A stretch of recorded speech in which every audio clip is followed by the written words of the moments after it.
Olá, tudo bem com vocês? Hoje, dia 105 da nossa leitura do Novo Testamento, nós vamos ler o capítulo 18 do livro de Atos. Vamos à leitura?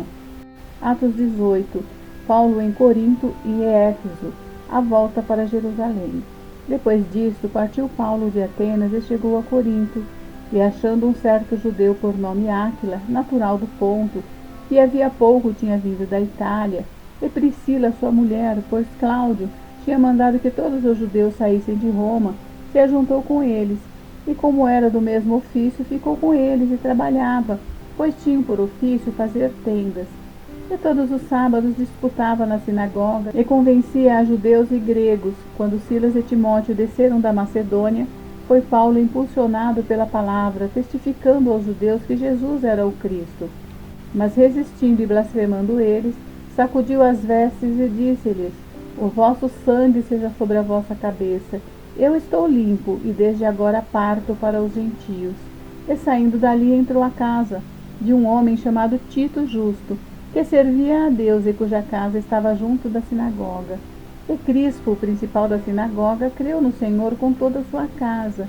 Também muitos dos coríntios, ouvindo-o, creram e foram batizados.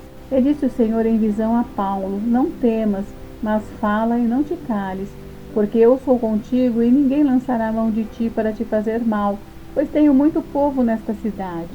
E ficou ali 1 ano e 6 meses, ensinando entre eles a palavra de Deus.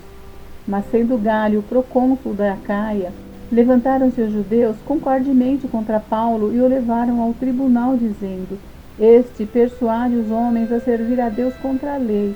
E querendo Paulo abrir a boca, disse Galho aos judeus: Se houvesse, ó judeus, algum agravo ou crime enorme, com razão vos sofreria. Mas se a questão é de palavras e de nomes e da lei que entre vós há, vede-o vós mesmos, porque eu não quero ser juiz dessas coisas. E expulsou-os do tribunal. Então todos agarraram Sóstenes, principal da sinagoga, e o feriram diante do tribunal. Porém a Galho nada destas coisas o incomodava. E Paulo, ficando ainda ali muitos dias, despediu-se dos irmãos e dali navegou para a Síria, e com ele Priscila e Áquila, tendo rapado a cabeça em Cencreia, porque tinha voto. E chegou a Éfeso e deixou-os ali, mas ele, entrando na sinagoga, disputava com os judeus. E rogando-lhe eles que ficasse por mais algum tempo, não conveio nisso. Antes se despediu deles, dizendo: Querendo Deus, outra vez voltarei a vós, e partiu para Éfeso. E chegando a Cesareia, subiu a Jerusalém e, saudando a igreja, desceu a Antioquia. E estando ali algum tempo, partiu, passando sucessivamente pela província da Galácia e da Frígia, confirmando a todos os discípulos. Apolo em Éfeso e em Corinto. E chegou a Éfeso um certo judeu chamado Apolo, natural de Alexandria, varão eloquente e poderoso nas Escrituras.